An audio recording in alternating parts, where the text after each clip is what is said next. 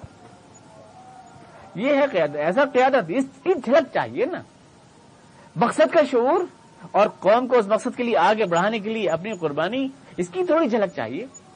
تو پھر وہ صحابہ کرام والی اطاعت، صحابہ کرام والی اطاعت بھی دیکھیں آپ کہ خالد بن ولید سردار لشکر ہیں، عمر فاروق کا خط پہنچتا ہے کہ تم چھوڑ دو سرداری اور ابو عبیدہ کو دے دو، تو اپنے معمولی سپاہی کو جھنڈا تھما کے خود ان کی قیادت میں آ جاتے ہیں، ذرا بھی ماتھے پہ شکن نہیں۔ یہ ہے اطاعت و قیادت۔ اس طرح امیر کے حکم کے اوپر، آرڈر پر کچھ بھی دل میں ہو نہیں تمنا، یا جناب علی اور معاویہ کے درمیان میں جھگڑا ہے اور قیصر روم اس جھگڑے کو استعمال کرنا چاہتا ہے کہ کس طرح سے ان کو آپس میں لڑا کر کے میں اسلام کی طاقت کو پاش پاش کر دوں، تو فوراً جناب معاویہ لکھتے ہیں کہ او رومی کتے، تو اگر دو بھائیوں کے اختلاف سے فائدہ اٹھانا چاہتا ہے تو یہ سمجھ لے کہ علی کی قیادت میں جو لشکر تجھ سے لڑنے جائے گا معاویہ اس کا ادنا غلام ہوگا۔ یہ ہے، یہ وہ اسپرٹ ہے تنظیم کی اور امارت کی جو قوموں کو ناقابل فراموش بناتی ہے، ناقابل شکست بناتی ہے۔ نہ وہ اطاعت ہے مسلمانوں میں، نہ وہ امارت ہے، نہ وہ قیادت ہے، اور نہ وہ مقصد کا جنون و شعور ہے۔ اب تو ہم ایک مفاد پرست قوم بن کے رہ گئے، اس لیے وہ چیزیں حاصل نہیں ہوتی۔ تو یہ اصول دیا خدا تعالیٰ نے کہ آپ خود ایک وہ بنے۔ اب لوگ کہتے ہیں کہ صاحب ہمارے پاس تعلیم نہیں ہے، ہمارے پاس کالج نہیں ہے، اسکول نہیں ہے، چندہ نہیں ہے، رسید بک نہیں ہے، اس لیے ترقی نہیں کر رہے، کوٹ پتلون نہیں ہے، سرکاری ملازمت نہیں ہے۔ کوئی کہہ رہا ہے سرکاری ملازمت سے ترقی ہوگی، کوئی کہہ رہا ہے کوٹ پتلون ترقی ہوگی، کوئی کہہ رہا ہے کہ جو ہے چندے بازی اسکول کالج کھولنے سے ترقی ہوگی، کوئی کہہ رہا ہے کاروبار چلانے سے ہوگی۔ سب فضول کی باتیں، فضول کی باتیں ساری۔ ان باتوں سے یہ جو کھلونے دے کے بہلایا گیا ہوں، تمناؤں میں الجھایا گیا ہوں، گجرات کے مسلمان کم سمپن تھے کیا؟ نہیں تھی ان کے پاس تجارت؟ تعلیم نہیں ہے کیا؟ بہت تعلیم ہے جنوبی ہند میں، تعلیمی کمی ہے، کوئی پیسے کی کمی ہے کیا مسلمانوں کے پاس؟ مدراس میں جاؤ کتنا پیسہ ہے۔ سبب کچھ اور ہے تو جس کو خود سمجھتا ہے، زوال بندے مومن کا بے زری سے نہیں۔ اقبال نے کہا تھا تیری خاک میں ہے اگر شرر تو خیال فقر و غنا نہ کر، کہ جہاں میں نانے شعیر پر ہے مدار قوت حیدری۔ چوک کی روٹی کھا کے علی مرتضیٰ نے خیبر کا دروازہ الٹ دیا۔ تم سمجھتے ہو کہ ان چیزوں سے کچھ ہوتا؟ یہ نہیں، اصل چیز جو قوموں کو بناتی ہے طاقتور وہ ہے اپنے مقصد کا جنون اور اس کے لیے مل جل کر کام کرنے کا جذبہ، ٹیم اسپرٹ۔ یہ چیز بناتی ہے، اس کے بغیر سب کچھ بیکار ہے۔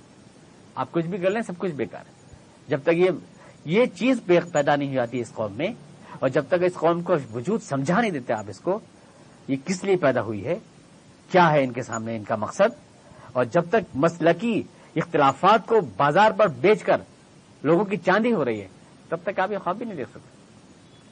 قائد وہ جو مسلکی اختلافات میں الجھے، قائد وہ جسے اللہ رسول کی اطاعت کرے، صرف قرآن جس کا دستور حیات ہو، اور جس کے دل میں کسی مسلمان کی طرف سے ادنا سا میل نہ ہو، کسی کی طرف سے، بس اپنے مشترک مقاصد کے لیے مل جل کر کام کرنے کا جذبہ ہو۔ یہ شعور آج نہیں تو کل ٹھوکریں کھا کے آپ میں پیدا ہوگا، 1 سال 2 سال 5 سال، اتنے جب زیادہ جوتے پڑیں گے تو یہ شعور اپنے آپ پیدا ہو جائے گا۔ جو باتیں لفظوں سے سمجھ میں نہیں آتی وہ تجربوں سے سمجھ میں آ جاتی، اپنے آپ سمجھ میں آئیں گے۔ اللہ تعالیٰ جو ہے ہمیں یہ شعور مقصد عطا فرمائے، اور ہمیں اپنے وجود کی پہچان اور اس کے لیے کام کرنے کا حوصلہ، اور ہمارے قائدوں کو سمجھ عطا فرمائے کہ وہ اس طرح سے جو ہے ہمارے ملی مفادات کا سودا کرتے ہیں اور اس کے پیسے بنا کر چاندی بنا کر کے رہبران ملت کہلاتے ہیں۔ یہ اللہ کا عتاب، اس کو اللہ نے فرمایا کہ اگر تم ایسا کرو گے ان تصیبہم فتنۃ او یصیبہم عذاب علیم، تم پر کوئی مصیبت یا اللہ کا دردناک عذاب آئے گا، کوئی عذاب آئے گا۔ یخالفون عن امرہ الا ان للہ ما فی السماوات والارض، زمین و آسمان کی ساری طاقتیں تو اللہ کے ہاتھ میں ہیں۔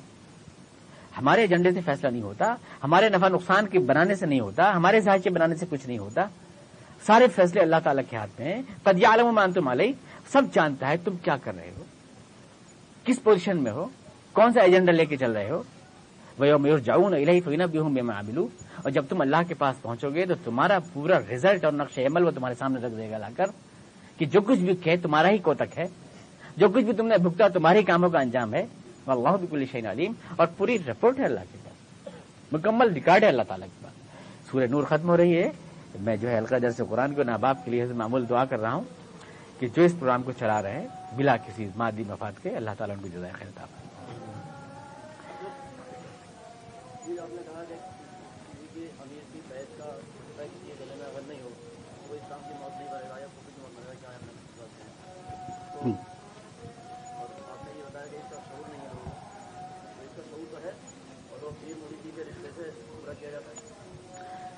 یہ وہ والے مرید نہیں بنا دیں، وہ پیر نہیں بنا دیں. یہ جو ہم لوگوں نے جو ہے بانٹ لیا ہے، ہماری دنیا پہ تو ان خدا فراموش لیڈروں نے قبضہ کر لیا ہے، اور ہماری آخرت کے اوپر ان کھوا پیروں نے اور مولویوں نے قبضہ کر لیا ہے. سمجھا آپ؟ یہ مراد نہیں ہے اس سے، بالکل نہیں. وہ تو میں نے کہا نا، جس مقصد سے ہم پیدا ہوئے اس مقصد کے لیے ٹیم بنا کے ہم کام کریں. یہاں تو جو ہے تعویذ نذرانے اور اس کے لیے ہو رہا ہے سارا کام. یہ تو کاروبار ہے اس کے نام. ہاں تو بالکل نہیں، یہ اس حکم سے اس کا کوئی تعلق ہی نہیں. کیا اس مقصد سے کیا کوئی کام ہوتا ہے؟ سب سے زیادہ پہلے تو پیر مرید ہی بکتے ہیں. سب سے زیادہ جو ہے آپ نے دیکھا کہ ابھی جماعت صوفیہ تھی کون تھی، اسی کا سب سے پہلے اسٹیٹمنٹ آیا. سب سے اچھا بھاؤ تو انہیں سے ہوتا ہے.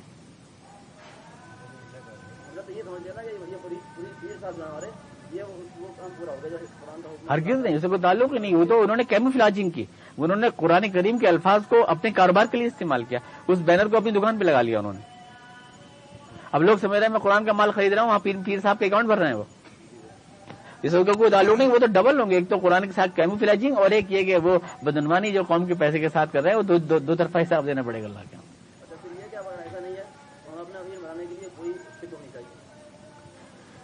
آپ کسی بھی شخص، میں نے کہا نا اس کی تین پلیئرز ہو سکتی ہیں، مقامی، بین الاقوامی اور ملکی. آپ کہیں بھی نہیں. اسلام میں حکم یہ ہے کہ اگر آپ تین بھی ہیں تو اپنا ایک امیر بنائیں. اسلام میں حکم ہے اگر آپ تین بھی ہیں تو اپنا ایک امیر بنائیے. اکیلا کام کوئی مت کیجیے. اگر آپ سفر میں بھی جا رہے ہیں تو اپنے ایک امیر بنائیے. اسلام نے حکم دیا ہے. مطلب آپ اکیلے رہنا آپ کو جائز نہیں ہے. سفر میں کہیں بھی جا رہے ہیں آپ، کوئی بھی کام، زکوٰۃ، روزہ، نماز، کوئی بھی اکیلے نہیں کر سکتے. آپ جو ہے ہر کام جماعت سے کریں. نماز آپ کی با جماعت ہے، زکوٰۃ بھی آپ کی با جماعت ہے، روزہ بھی آپ کا با جماعت ہے، اور حج بھی آپ کی با جماعت ہے. اور آپ کہیں سفر میں جائیں تو بھی با جماعت، کیونکہ آپ ایک ٹیم ہے، اور ٹیم کا احساس آپ کو رہنا چاہیے. آپ قرآن کی تعلیمات بڑی تفصیل کے ساتھ دے رہے ہیں، تو ہمارے اندر چیز ہونی چاہیے نا کہ ہمارا کوئی امیر ہو. امیر کا مطلب یہ نہیں ہے کہ آپ کوئی فارم بھریں. جس شخص کو بھی آپ اپنے دل، قلب و ذہن کے اندر مان لیتے ہیں وہ آپ کا امیر ہے. ایک جماعت اجتماعی طور پر، اجتماعی طور سے آپ تشکیل دیں، کوئی بھی نظم بنائیں. میں نے آپ سے عرض کیا، آپ مٹی کے کچے ڈلوں کو سیمنٹ سے جوڑ لیں تو کوئی فائدہ نہیں ہے. پہلے اینٹ کو مضبوط بنائیں، پھر اینٹیں جب مضبوط ہوں تو ان میں سیمنٹ مضبوط لگائیں، تو ابھی دیوار مضبوط بنے گی. مسالہ مضبوط بنائیں. ایک سوال یہ ہے، جیسا آپ نے مسجد کے لیے کہا کہ مسجد شہریوں کو چھوڑ دیا جائے، تو اس سے کیا ویسے چھوڑ دیا جائے؟ مطلب ہمیں احساس رکھے. نہیں، میں نے مسئلہ نہیں سمجھا. میں کسی بھی قوم کے لیے مسجد کا ڈھا دینا، یہ عمارت کا ڈھا دینا، یہ کوئی بہت بڑا نقصان نہیں ہے. عمارتیں ڈھہتی ہیں، بن جاتی ہیں، حکومتیں جاتی ہیں، آ جاتی ہیں. ایک قوم اپنے خواب سے، اپنی سوچ سے محروم ہو جائے، یہ بہت بڑا نقصان ہے.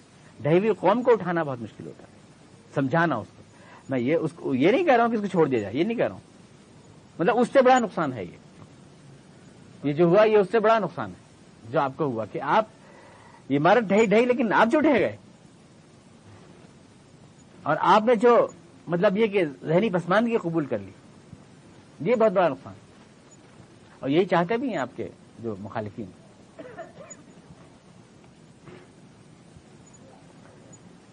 اللهم صل على محمد وعلى آله كما صليت على ابراهيم اللهم بارك على محمد وعلى آله وبارك على ابراهيم ربنا إنا ظلمنا أنفسنا وإن لم تغفر لنا وترحمنا سبحان ربك رب العزة عما يصفون وسلام على المرسلين ربنا تقبل